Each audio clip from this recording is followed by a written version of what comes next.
विश्वानि देव सवितरदुरितानि परासो यद भद्रम तन्नासो। श्रद्धा की योग मात्र शक्ति एवं उपस्थित भद्र पुरुषों,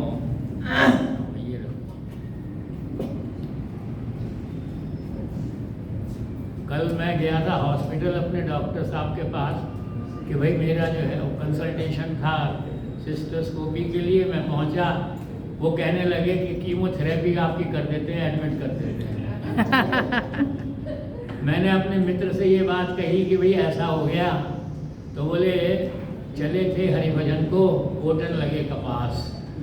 और एक दूसरे मित्र को फ़ोन किया, उसने कहा बुरा ना मानो होली है। और मैं ऐड करूंगी यही जादू है यहाँ पधार के। और अभी पंडित जी ने कितना सुंदर जो है मधुर भजन प्रस्तुत किया।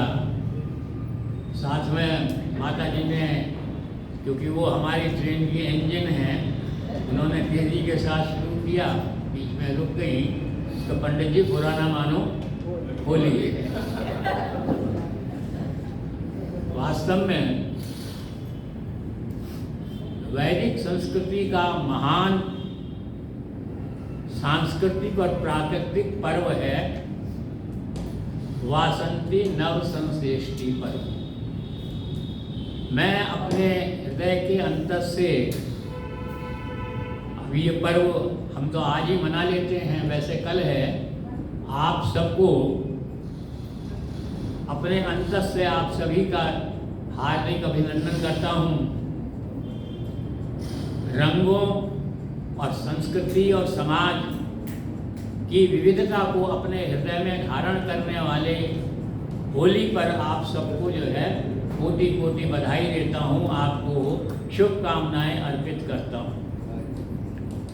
और साथ में अपने कुछ स्वरचित तुकबंदी के साथ ये जो महापर्व है इसका साथ में स्वागत करता हूँ, इसका भी अभिनंदन करता हूँ कि आज अंबर अवनि पे अनुपम छटा छवि छा रही क्यों, काम्य कानन में कलित कुलगान कोकिल गा रही क्यों, क्यों मधुर मधुरस लिए मधुमास फागुन आज आया, और दिग दिगंत बसंत कामनी कंत भर अनुराग लाया, कर रहे नभ से इशारे रविचंद्र तारे स्वागतम।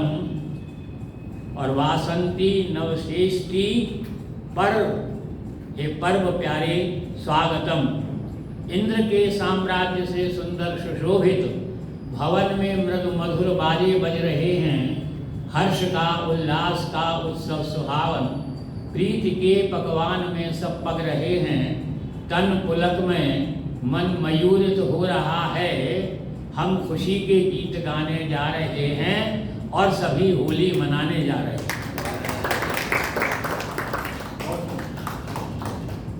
और होली की सबसे बड़ी विशेषता ये है कि आज हमारा समाज जो है पूरी तरह से पतन के गर्त में जा चुका है, जर्जर हो चुका है।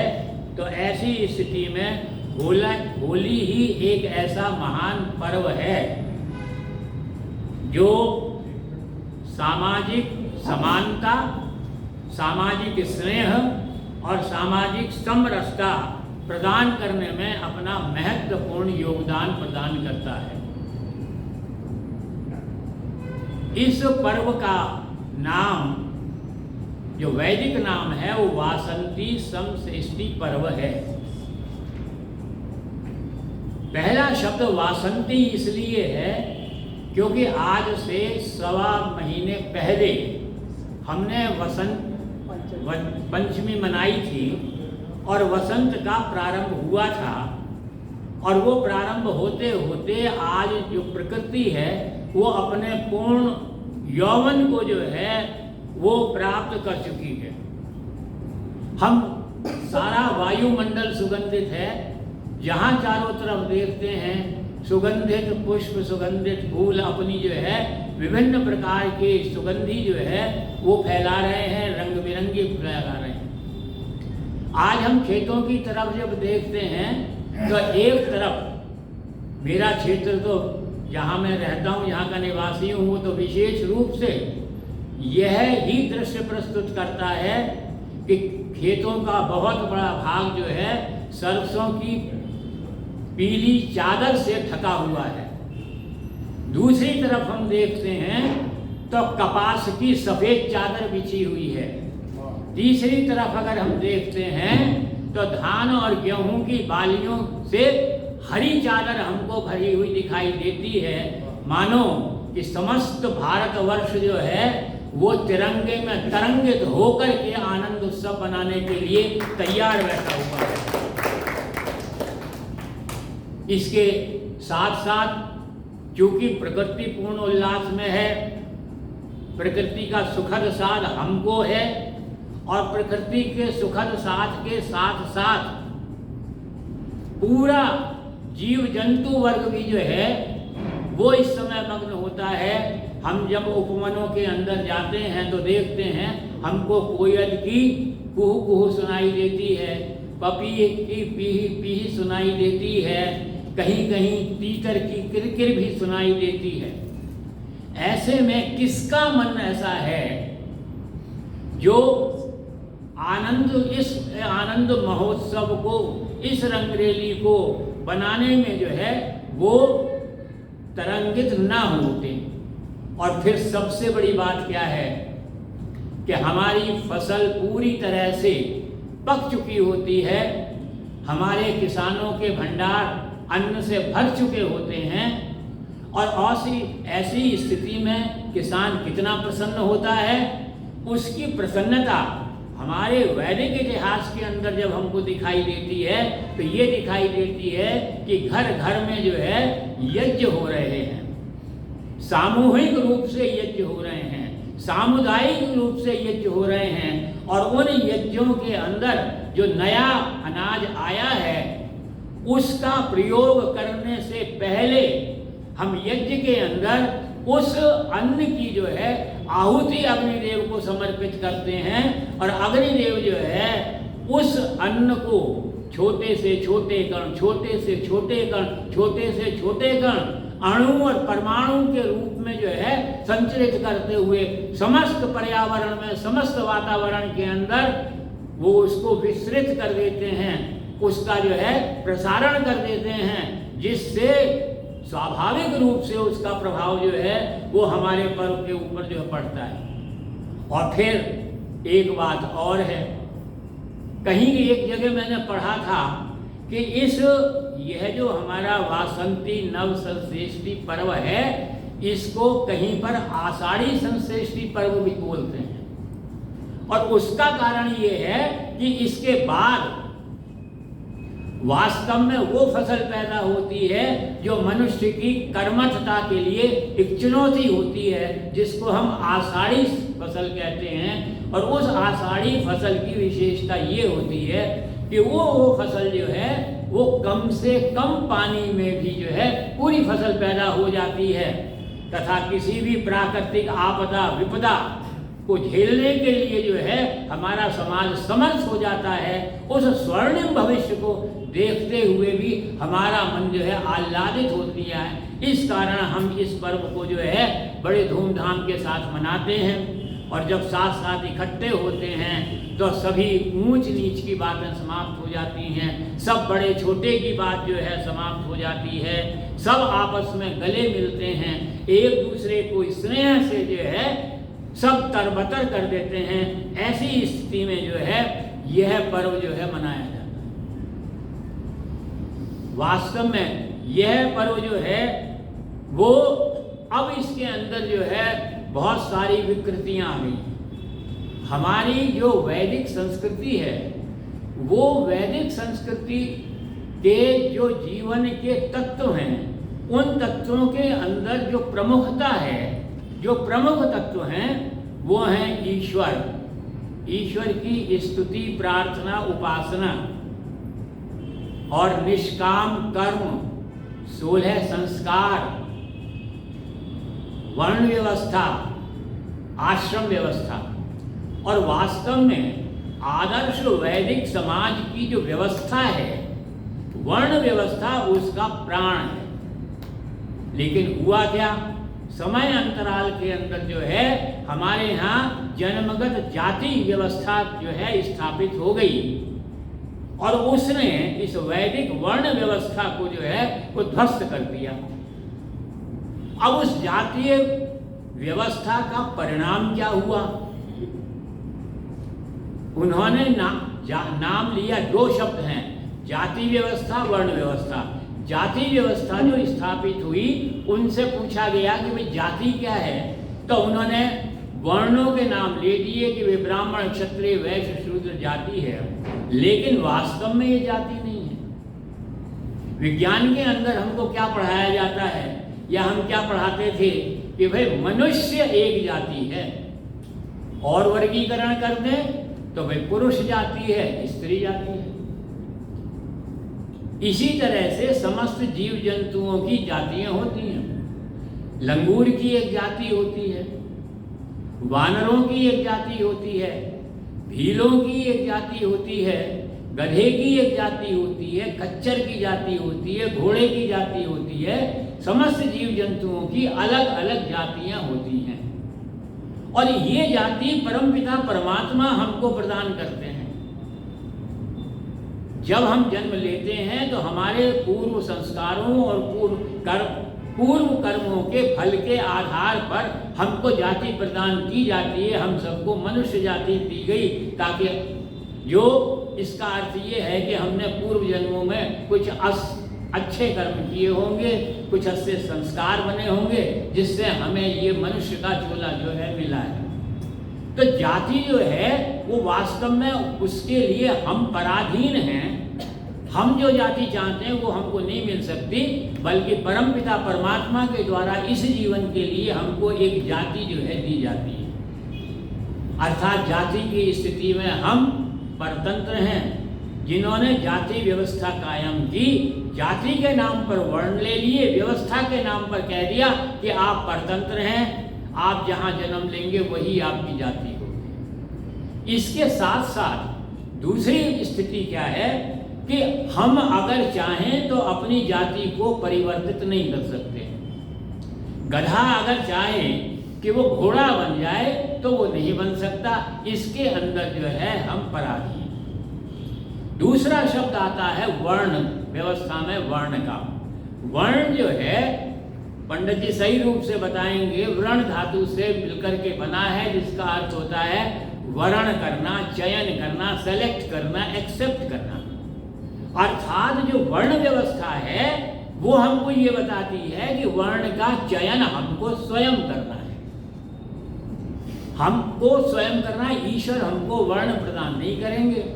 हमारे समाज के अंदर समाज की वैदिक व्यवस्था बनाई गई, जिसके अंदर 4 वर्ण हमको दे दिए गए। वो 4 वर्ण वास्तव में हमारे जो गुण हैं उनके आधार पर सामाजिक व्यवस्था प्रदान की गई।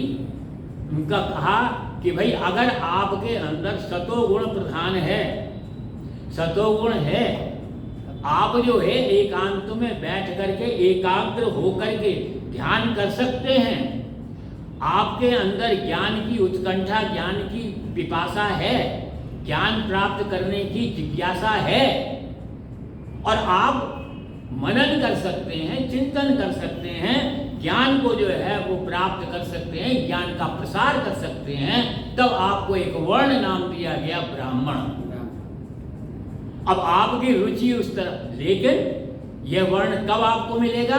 जब आपकी रुचि उस ओर होगी, आपकी सोच वैसी होगी, आपकी जो है वो कुशलता उस ओर होगी, आपकी मनोवृत्ति उस प्रकार की होगी, आपका पुरुषार्थ उस ओर होगा, तब आप जो है उसको ग्रहण कर सकते हैं। अब आपकी मनोवृत्ति इस ओर नहीं है, आपकी सोच आपके स्वास्थ्य की तरफ है, आप रोज दौड़ लगाते हैं, व्यायाम करते हैं, योगासन करते हैं, ये करते हैं, वो करते हैं, ताकि आपका शरीर जो है सुडौल बने, स्वस्थ बने।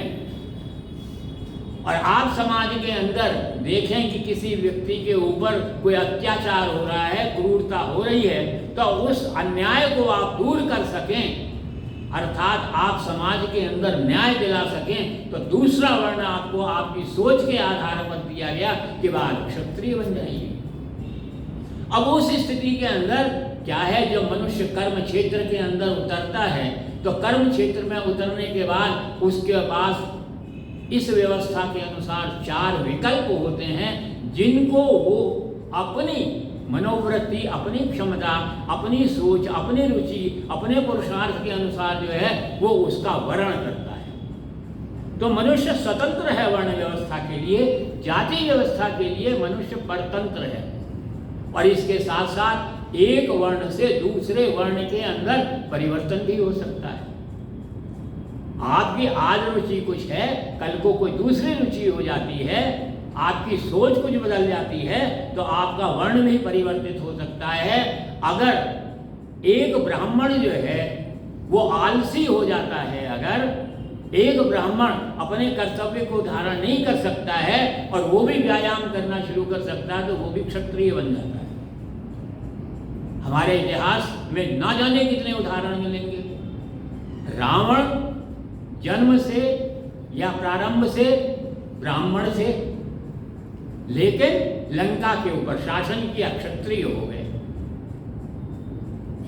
वशिष्ठ थे चांडाल पुत्र से, वाल्मीकि थे निम्न स्तर के से उनका जन्म हुआ था, लेकिन ऐसे एक नहीं अनेकों ऋषियों के हमको उदाहरण मिलते हैं, जो आगे चल करके जो है कोई जो है राज ऋषि बन गया, कोई ब्रह्म ऋषि बन गया, कोई देव ऋषि बन गया, कोई महर्षि बन गया, अर्थात अपने वर्ण को परिवर्तित भी कर लिया।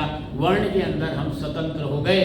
लेकिन विडंबना ये है कि यह जो एक आदर्श वैदिक हमारी सामाजिक व्यवस्था थी, इसको जाति व्यवस्था के अंदर जो है जब आई, तो परिणाम क्या हुआ? परिणाम ये हुआ कि जो समाज के ठेकेदार थे, उन्होंने समाज में खाइए खोद दी उठा करके। उन्होंने कह दिया, तुम जो है जिसको हमने द्विज शब्द कहा था, जो कर्म के ऊपर आधारित था, उसको हमने क्या कह दिया, ये सवर्ण है।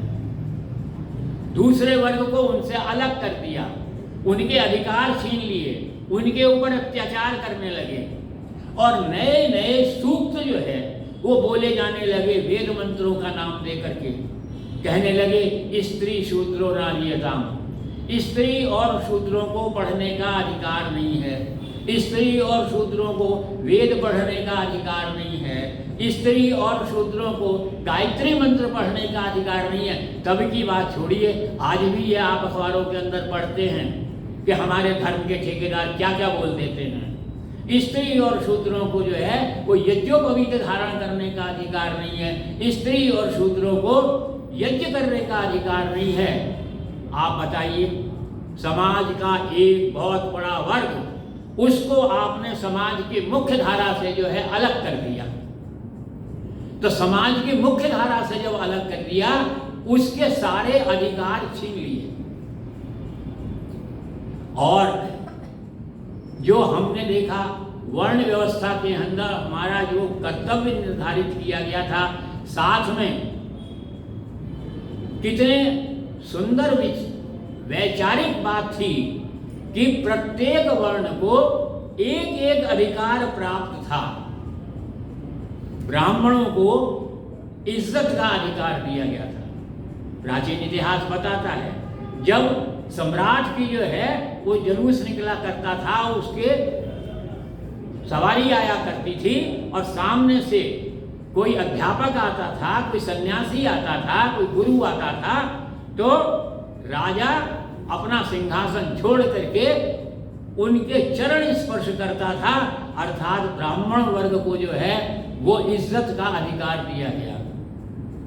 जिन्होंने जीवन के अंदर जो है न्याय करने की बात करने का संकल्प धारण किया, उनको, क्षत्रियों को जो है वो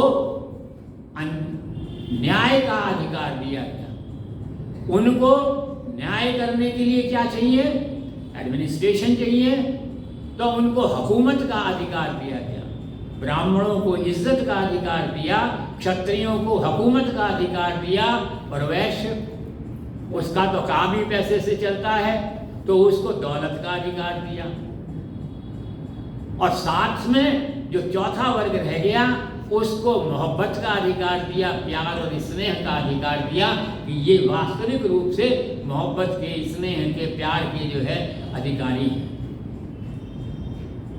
तो अब सवाल ये है, वर्ण व्यवस्था की जो विशेषताएं हैं, एक विशेषता और प्रमुख है कि वर्ण व्यवस्था जो है वो वास्तव में ईश्वर की आराधना करने का एक अमूल्य साधन है।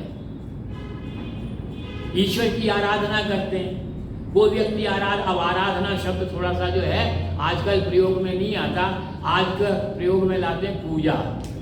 कोई व्यक्ति पूजा कर रहा है तो उनसे पूछो भैया आप क्या कर रहे हो, कि हम पूजा कर रहे हैं। वैसे मैं आपसे निवेदन करूं, हमारे सिद्धांत के अनुसार ईश्वर की पूजा नहीं होती, पूजा देवताओं की होती है। पूजा का मतलब होता है उनके अस्तित्व को बनाए रखना, उनकी कमी को पूरा करना, उनको मजबूत करना, उनको समृद्ध करना, उनको पुष्ट करना, ये पूजा का अर्थ होता है। तो ईश्वर की पूजा नहीं हो सकती, देवताओं की पूजा हो सकती है। और देवता कौन होते हैं? जो हमको कुछ देते हैं, उनकी हम पूजा करते हैं। हमारे सिद्धांत के अनुसार, महर्षि दयानंद के अनुसार, देवता दो प्रकार के होते हैं, एक जड़ देवता होता है और एक चेतन देवता होता है। जड़ देवताओं के अंदर सारी प्रकृति आती है कि उसके अंदर वायु है, जल है, पृथ्वी है, वृक्ष हैं, नदी हैं, तालाब हैं, सागर हैं, ये सब जो है, सूर्य हैं, चंद्रमा हैं, ग्रह हैं, ये सारे जो हैं वो जड़ देवता हैं। और हम यज्ञ के द्वारा इनको पुष्ट करते हैं, इनको मजबूत बनाते हैं, इनकी सुरक्षा करते हैं, तब हम इनकी पूजा करते हैं। दूसरे चेतन देवता हैं। महर्षि दयानंद कहते हैं चेतन देवता कौन है?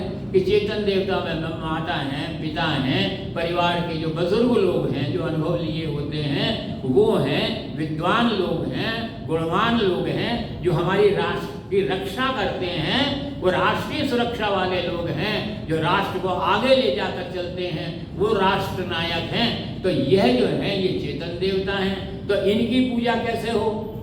तो इनकी पूजा के लिए कहते हैं कि भाई आप इनकी सेवा करो, शुश्रूषा करो, जिससे ये तृप्त हो, प्रसन्न हो, संतुष्ट हो।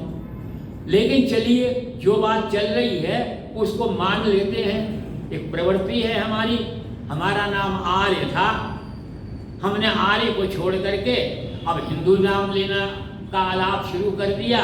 तो भाई जैसे बहाव है वैसे चलते हैं, हम भी मान लेते हैं कि चलो भाई ये पूजा कर रहे हैं। अब जो व्यक्ति पूजा कर रहा है, इससे पूछा कि भाई तुम क्या कर रहे हो? पूजा कर रहे हो। पूजा क्यों कर रहे हो?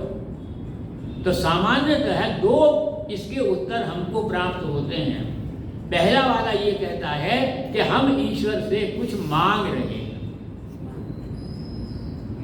क्या मांग रहे हैं? जो हमारे पास नहीं है वो मांग रहे हैं। हमारे पास मकान नहीं है, मकान मांग रहे हैं। हमारे पास जमीन नहीं है, जमीन मांग रहे हैं। संतान नहीं है, संतान मांग रहे हैं। संतान है तब ये कह रहे हैं कि ये खूब पढ़ लिख जाए, अच्छे जो है सिलेक्शन हो जाए, बढ़िया पद मिल जाए इसको, वो मिल गया तो कि अच्छी शादी हो जाए इसको, फिर इसको संतान। यह सारी चीजें हम मांगते हैं। प्रश्न ये उठता है कि हम ये जो मांग रहे हैं या क्या सही कर रहे हैं? क्या हमें जो कुछ भी हमको प्राप्त है वो हमारे पूर्व जन्मों के कर्मों के फल के अनुसार हमको प्राप्त है। जिसके हम पात्र हैं वो हमको मिल गया, जिसके पात्र नहीं है वो चीज ईश्वर ने हमको प्रदान नहीं करी। अब कहते नहीं साहब हम तो पूजा करके मना लेंगे उसको और हमको मिल जाएगा। तो अगर वो आपके उससे जो है वो राशि हो जाता है, आप मना लेते हैं और वो आपको प्रदान कर देता है, तो दो ही बातें संभव हैं इसके अंदर ही, कि या तो धोखे से आपको वो चीज मिली नहीं जिसके आप अधिकारी थे, जिसके आप पात्र थे। अगर ऐसी स्थिति है तो इसका मतलब ये है कि ईश्वर की व्यवस्था में भी हमारी भारत सरकार के अनुसार जो है भूल चूक होती रहती है। कि भाई इसको क्वार्टर मिलना चाहिए ना, मिला नहीं धोखे से। तो भाई ईश्वर तो सर्वज्ञ है, सर्वव्यापक है, सर्वशक्तिमान है, उसकी सत्ता में भूल कैसे हो सकती है? तो ये बात तो जो है, ये तर्क जो है स्वीकार के योग्य नहीं है। और मान लीजिए कि आप बहुत उसकी जो है उसको मना रहे हैं, अपने को नीचे ला रहे हैं, और वो आपको प्रदान कर देता है। तो अगर प्रदान करता है तो दूसरी बात ये है कि जिस चीज के आप हकदार नहीं थे, जिसके आप पात्र नहीं थे, वो ईश्वर ने आपको प्रदान करी, तो इसका मतलब ये है कि ईश्वर ने पक्षपात किया है। और ईश्वर जब पक्षपात करता है तो ना दयालु रहता है और ना न्यायकारी रहता है, और हम कहते हैं ईश्वर न्यायकारी। तो इस प्रकार से हम ये देखते हैं कि हमने जो चीज मांगी वो ईश्वर ने हमको नहीं दी। अब दूसरा जो हमारा तथ्य था कि हम मांग रहे हैं, दूसरा उत्तर क्या आता है? जब वो देखते हैं ये दलील तो हमारी चलती नहीं, तो पूजा पाठी लोग कहते हैं हम तो ईश्वर को प्रसन्न करने के लिए पूजा करते हैं। तब मैं उनसे पूछ रहा हूं कि क्या ईश्वर अप्रसन्न भी होता है? क्या ईश्वर नाराज भी होता है? भाई ईश्वर के बहुत सारे गुण हैं। महर्षि दयानंद ने सत्यार्थ प्रकाश में लिख दिया, आर्य समाज के दूसरे नियम में उनके गुण, उनका नाम लिख दिए। और पहला शब्द क्या लिखा? पहला शब्द ये लिखा उन्होंने कि ईश्वर सच्चित्त आनंद है। ईश्वर जो है वो सत्य भी है, चित्त भी है और आनंद भी है। और कैसा आनंद है? परमानंद है। और उस परमानंद की प्राप्ति के लिए ही तो हम मोक्ष की तरफ जो है आगे बढ़ते हैं।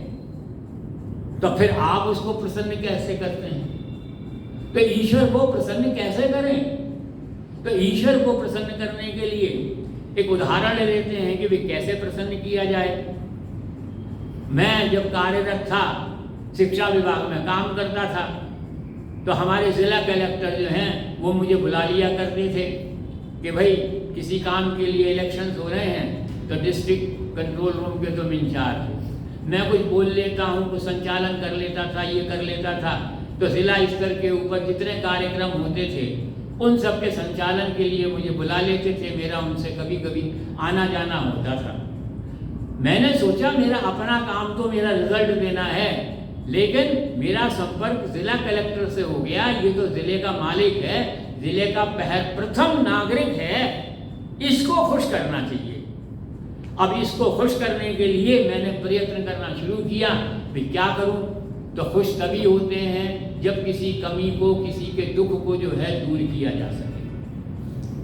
अब कमी होती है तो दुख होता है, और दुख तो अगर सारे दुखों को, और दुख जो है वो संसार के अंदर फैला हुआ है, और अगर हम सारे दुखों की एक सूची बना लें और वर्गीकरण करें तो 3 प्रकार के ही दुख बनते हैं। एक अज्ञान का दुख है, एक अन्याय का दुख है, एक अभाव का दुख है। और ये जो दुख हैं, अन्याय के, अज्ञान के, अभाव के, इनको दूर करने की तो मैंने सोचा, शिक्षा विभाग का हूँ, मुझे बहुत जानकारी है, पहुँच गया कलेक्टर साहब के पास कि सोचा इनका थोड़ा अज्ञान दूर करूँ, अपना ज्ञान दूँ। फिर सोचा नाम के आगे IAS लिखा है, भारतवर्ष की सबसे कठिन परीक्षा है जो सर्वोच्च पद के लिए की जाती है, इंडियन एडमिनिस्ट्रेटिव सर्विस की, IAS की। और फिर ये कहीं सचिव रहे हैं, कहीं विशिष्ट सचिव रहे हैं, सारे विभाग इन्होंने जो है छांट लिए, फिर यहाँ कलेक्टर हो गए यहाँ करके। तो जब बात करता हूँ और उनसे ज्ञान की बात करता हूँ तो देखता हूँ वो ज्ञान के भंडार हैं, और मैं इस मामले में उनके आगे बहुत बौना हूँ, छोटा हूँ। ये तो बात बनती नहीं। फिर सोचता हूँ चलो इनका कोई अन्याय भी दूर कर दूँ, इनके ऊपर कोई आपत्ति विपत्ति आ रही हो तो उसको दूर कर दूँ। तो देखता हूँ कि उनके घर के ऊपर जो है वो 4-4 सिक्योरिटी गार्ड 24 घंटे रहते हैं। जब निकलते हैं तो 2-2 बॉडीगार्ड के साथ निकलते हैं, और मुझसे ज़्यादा जो है हृष्ट-पुष्ट हैं। इनका अन्याय क्या दूर करूँगा, वहाँ भी फेल हो जाता हूँ। फिर सोचता हूँ चलो कोई कमी है वो दूर कर दूँ। तो सरकार ने 15 एकड़ के अंदर उनका जो है वो बेंगलो बनाया हुआ है, कहीं सुंदर सुंदर क्यारियाँ फूल खिले हुए हैं, कहीं सब्जियाँ तरकारियाँ उग रही हैं, पीछे की साइड में देखा तो बहुत बड़े प्लॉट के ऊपर अन्न उपजाया हुआ है, गेहूँ उपजाया हुआ है, पीछे गाय भैंस खड़ी हुई हैं, सारी चीज़ें तो इनके पास हैं। सरकार ने पूरे बंगले को जो है वो एसी से युक्त कर दिया है, सर्दियों में हीटर चलने लगते हैं। कौन सी ऐसी चीज़ है जो इनके पास नहीं है? और अगर सरकार ने नहीं दी तो खुद भाई उच्चतम आय वर्ग के अधिकारी हैं तो स्वयं समर्थ हैं, सारी चीज़ें ला सकते हैं, कर सकते हैं, तो मैं इनको जो है नहीं कर सकता। तो मैं सोचता हूँ मैं तो असफल हो गया, अब इनको जो है कैसे प्रसन्न करूं? तो मेरी निगाह पड़ती है उनके बेटे के ऊपर जो मेरे विद्यालय में 11वीं कक्षा का छात्र है। मैं उसको बुलाता हूँ, उससे कहता हूँ तुम मुझे जानते हो कि हाँ आप अक्सर हमारे घर में पापा के पास आते रहते हैं। मैं पूछता हूँ भाई तुम्हारी पढ़ाई कैसी चल रही है, सारे विषय ठीक हैं, कोई परेशानी तो नहीं है, कोई कठिनाई तो नहीं आ रही? वो कहता सब सही चल रहा है, लेकिन जो आपका सब्जेक्ट है फिजिक्स, ये मेरे लिए मुसीबत की जड़ बना हुआ है। पिछली परीक्षा में भी फेल हो गया था तो ग्रेस से पास हुआ था। अब मैं उसको लेकर के उसको पहले बुलाता हूँ, बीच में जब समय मिलता है तब पढ़ाता हूँ। सबसे पहले फिजिक्स के प्रति उसकी रुचि जागृत करता हूँ, उसको फिजिक्स की व्याख्याएं बताता हूँ, उसको सारे सिद्धांत बताता हूँ, उसको सारे फार्मूले बताता हूँ। जितना भी फिजिक्स का ज्ञान उसके सिलेबस में है, चाहे प्रैक्टिकल का हो, चाहे थ्योरी का हो, चाहे न्यूमेरिकल्स का हो, सब मैं उसको 4 महीने तक पूरी मेहनत करता हूँ। फिर परीक्षा आती है और परीक्षा के बाद जो है वो बच्चा मार्कशीट लेकर के जब बाहर निकलता है ऑफिस से तो उछलता हुआ जाता है। मैं रोकता हूँ, सुनो भाई इधर आओ, क्या रिजल्ट रहा? हाँ विशेष रूप से फिजिक्स का क्या रहा? मेरा संबंध फिजिक्स से था। वो कहने लगा सर जितने भी सेक्शंस हैं उन सेक्शंस में सेकंड हाईएस्ट मैं हूँ फिजिक्स में। अब वो ये लेकर के जाता है अपने पिता के पास। पिता को तो पता था कि फिजिक्स में ये जो है लुटिया डुबोएगा, दिखाओ भाई अपनी मार्कशीट। देखा, अरे भाई ये चमत्कार कैसा हो गया, ये क्या चमत्कार हो गया कि तुम्हारे फिजिक्स में इतनी हाई परसेंटेज आ गई। तो उसने सारी कथा कहानी सुना दी। अब आप ये बताइए कि उस कलेक्टर का मेरे प्रति क्या दृष्टिकोण होगा, वो कितना मुझसे प्रसन्न होगा। इसकी डिग्री जो है या तो वो कलेक्टर बता सकता है या वो बालक बचा सकता है। मैं आपसे निवेदन करूं, यही स्थिति जो है ईश्वर के साथ है। हम ईश्वर की जो है पूजा आराधना जो है उसको खुश नहीं कर सकते अपनी आराधना से, लेकिन जो उसकी संतान हैं, जो मानव मात्र हैं, इन मानव मात्र के लिए जो है हम इनके दुखों को अगर दूर करते हैं तो हम ईश्वर को प्रसन्न करते हैं। और ये प्रसन्न करने के लिए हमारे समाज के निर्माताओं ने, व्यवस्थापकों ने क्या कहा कि भाई अगर तुम ब्राह्मण प्रवृत्ति के हो तो अज्ञान को दूर करने की शपथ लो, संकल्प लो, व्रत धारण करो कि तुम अज्ञान दूर करोगे। भाई बहुत दूर नहीं करोगे, अपने क्षेत्र में करो। अगर तुम्हारी रुचि नहीं है, तुम क्षत्रिय प्रवृत्ति के हो तो अन्याय दूर करने का संकल्प धारण करो। अगर तुम वैश्य प्रवृत्ति के हो तो अभाव दूर करने का जो है व्रत धारण करो। अब समाज में तो सब प्रकार के लोग होते हैं, कुछ ऐसे भी होते हैं मेरे जैसे जिनमें बिल्कुल संकल्प शक्ति होती ही नहीं, मानसिक बल होते ही नहीं, वे अपने बस का नहीं है हम व्रत धारण करें, संकल्प धारण करें। तब क्या आज की व्यवस्था के अनुसार उनको अलग फेंक दिया जाएगा? तब हमारी वैदिक परंपरा कहती है कोई बात नहीं, तुम में अगर संकल्प धारण करने की शक्ति नहीं है, तुम व्रत धारण नहीं कर सकते, तो तुम भाई इन सब की सहायता करो, सहयोग करो। ये एक आदर्श सामाजिक व्यवस्था जो है दी, लेकिन इसके ऊपर जब ये जाति व्यवस्था में हो गई तब चौथे वर्ण को अलग कर दिया गया और इसमें हम पे भी आक्षेप लगा, क्योंकि हमारा गुरु भी तो कहता था कि क्या है, ब्राह्मण मुखमासी, ब्राह्मण मुख है, बाजू क्षत्रिय हैं, पेट वैश्य है और पैर जो हैं वो शूद्र हैं। कहा आपके दयानंद ने भी तो शूद्रों को पैर बना दिया। तो मैंने कहा भाई ये बताओ पैर जो हैं वो कम कैसे रह गए, उनका महत्व तो कम कैसे रह गया। ये ब्राह्मण क्षत्रिय वैश्य को आगे चलाने वाला कौन है, वो चरण ही पैर ही तो आदमी चलाते हैं। अरे एक वृक्ष है, वृक्ष में फल और फूल जो हम खाते हैं वो ऊपर लगे होते हैं लोग, लेकिन उनका पोषण कौन करता है, वो जड़ करती है जो जमीन से भी नीचे है। तो यह कोई आधार नहीं है कि जो नीचे है वो है। और फिर हमारी वैदिक व्यवस्था और पुष्ट करती है इस बात को, जब हमारे सामने कोई हमारा आदरणीय होता है तो क्या होता है, हमारा सर झुकता है, हमारे हाथ जुड़ते हैं, हमारे हाथ भी झुकते हैं और क्या करते हैं, चरण स्पर्श करते हैं। अगर सर का इतना महत्व होता तो हम सर को चूमा करते, जा करके सर पे हाथ फेरा करते, लेकिन हम क्या करते हैं, आदर देने के लिए चरणों का स्पर्श करते हैं। तो हमारे यहाँ जितने भी वर्ण हैं उन सबको एक प्रकार से महत्व के हिसाब से कोई भी महत्व ही नहीं है, सभी ही महत्व से बराबर है। लेकिन परिणाम क्या हुआ, वो तो अलग हो गया, नई व्यवस्था कायम हो गई। अब नई व्यवस्था की क्या दुर्व्यवस्था हुई है मैंने आपको बता दिया। क्या नतीजा निकला इस जातीय व्यवस्था का, ब्राह्मण से क्षत्रिय अलग हो गया, क्षत्रिय से वैश्य अलग हो गया, वैश्य से शूद्र अलग हो गया, शूद्र से ब्राह्मण लगने लगा। और आजकल तो आप अखबार पढ़ते हैं, ब्राह्मण और ब्राह्मणेतर वही आपस में लड़ रहे हैं। और फिर जिनको हम द्विज कहते हैं उनको आजकल सवर्ण कहते हैं और इनको दलित बना दिया उठा करके, इनके अंदर संग्राम बना हुआ है। नतीजा क्या हो गया, समाज के अंदर एक हाहाकार पैदा हो गया और समाज के अंदर एक असमानता आ गई। समाज के अंदर जो है लड़ाई और झगड़े और ये सब बातें जो है शुरू हो गई।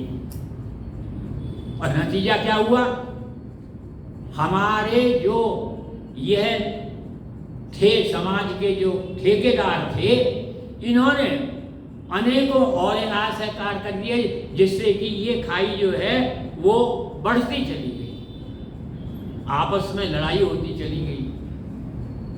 और नतीजा क्या हुआ कि पूरा जर्जरित जो है वो समाज हो गया। अब वो हमारी वर्ण व्यवस्था क्या थी, आज के शब्दों में कहूं तो एक रिक्शा चालक का बेटा एक कलेक्टर बन सकता था और एक कलेक्टर का लड़का अगर निकम्मा निकलता था तो वो चपरासी भी बन जाता था। यह वर्ण व्यवस्था थी। लेकिन इन्होंने क्या किया, जब इनको अलग कर दिया तो एक और विश्वमन हुआ इस सामाजिक व्यवस्था के अंदर कि केवल मात्र श्रम को ही ध्यान दिया गया। जब श्रम को ध्यान दिया गया तो हमारी क्रय शक्ति बढ़ गई। जब क्रय शक्ति बढ़ गई तो आज ही आशीष से बात हो रही थी, हमारी पूरी सारी व्यवस्था जो है दौलतमय हो गई। दौलत से ही इज्जत खरीदी जाने लगी, दौलत से ही हुकूमत खरीदी जाने लगी, दौलत से ही प्यार और मोहब्बत खरीदी जाने लगी। समूचा जो है व्यापार हो गया और व्यापार में जो है फिर ऊंच नीच की बात आ गई, छुआछूत की बात आ गई, पक्षपात की बात आ गई, छोटे बड़े की बात आ गई। अब ऐसी स्थिति के अंदर अगर कोई समानता ला सकता है तो वो हमारा होली का त्योहार ला सकता है, जिसमें सब मिलकर के आपस में जो है स्नेह से प्रेम से लेकिन जिसको हम कहते हैं ना बिगाड़ा शब्द, ये समाज के ठेकेदार वो हर चीज को बिगाड़ देते हैं। हमारी होली को भी बिगाड़ दिया। हमारी होली के अंदर पहले क्या था कि टेसू के फूल हुआ करते थे, उनसे रंग बनाया करते थे और वो हमारे स्वास्थ्य के लिए लाभदायक होते थे, हमारी त्वचा के लिए अच्छे होते थे। तो हम टेसू के रंगों के फूलों के रंगों से होली खेला करते थे। हम जड़ी बूटियों का गुलाब जो है उड़ाया करते थे होली के अंदर। लेकिन ये सब समाप्त हो गया। क्या हुआ कि वे होली तो तब अच्छी मनेगी जब भांग पी जाएगी, होली तब अच्छी मनेगी जब शराब पी जाएगी। और शराब पीने से काम नहीं चलेगा, शराब पी करके आपस में गाली गलौज जब तक नहीं होगी तब तक वो होली सही नहीं होगी, और जब तक लड़ाई नहीं होगी तब तक होली सही नहीं होगी। तो ये एक जो है, और इसके अंदर प्रमुख योगदान प्रदान किया हमारी फिल्मों की होली ने, जिन्होंने कितना बड़ा अपराध किया कि हमारे समाज के अंदर, हमारे परिवार के अंदर जितने पावन पुनीत रिश्ते थे उन सबको जो है भुला करके रख, उन सबको जो है समाप्त कर दिया, उन सबको दूषित कर दिया। लेकिन आप किसी से पूछें कि भाई होली है तो होली का यही मतलब बताएगा। तब मैंने जो है कुछ जो है तुकबंदी करी और एक प्रश्न किया कि भाई कब समझो होली है, कि कब समझो होली है। दोनों पक्षों से बात करी, पहले उनसे करी जिनका मैंने अभी जिक्र किया कि यही होली है, तो कि कब समझो होली है, कब समझो होली है। तो उत्तर मिला तब समझो होली है, तब समझो होली है। उछलती कींच हो, दिल बदतमीज हो, फटती कमीज हो, तब समझो होली है। भांग की प्याली हो, मदिरा निराली हो, देवर और साली हो, तब समझो होली है। कितना बड़ा अपराध किया हमारे इन रिश्तों के साथ। ये वो देश है जिस देश के अंदर मर्यादा पुरुषोत्तम राम अपनी सीता, महारानी सीता के साथ, अपने छोटे भाई के साथ वन में आते हैं, माता सीता का अपहरण हो जाता है, और जब वायुयान में रावण के चंगुल में सीता ने कुछ नहीं देखा तो अपने सारे आभूषण उतार करके पोतली बना करके नीचे डाल दिए कि जब राम को ये मिलेंगे तो मेरी खोज करने में आसानी होगी। वानर राज को मिल गए, वानर राज ने रामचंद्र जी को दिए। रामचंद्र जी तो वैसे ही बेचैन थे, विरह का आकुल थे। उन्होंने कहा देखो लक्ष्मण, ये क्या तुम्हारी भाभी के ही हैं क्या? तब वाल्मीकि के शब्दों में जो है लक्ष्मण क्या करते हैं, ना हम जानामी केयूरे, ना हम जानामी कुंडले, नूपुरे तो भी जानाती नित्यम पाद अभिवंदनात्।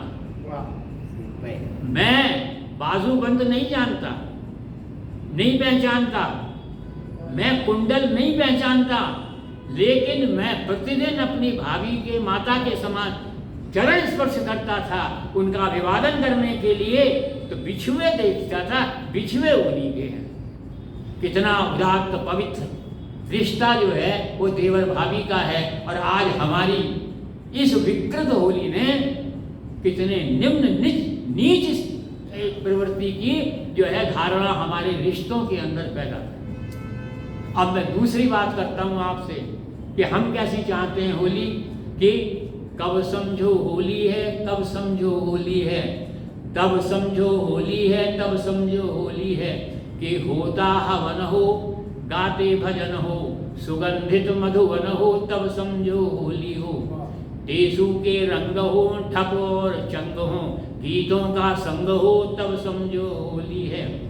और कुछ नए पदार्थ सभी खाते हैं, ले आया हूँ मैं भी इसमें, कि गुजिया की थाली हो, गुजिया निराली हो, चाय की प्याली हो, तब समझो होली है।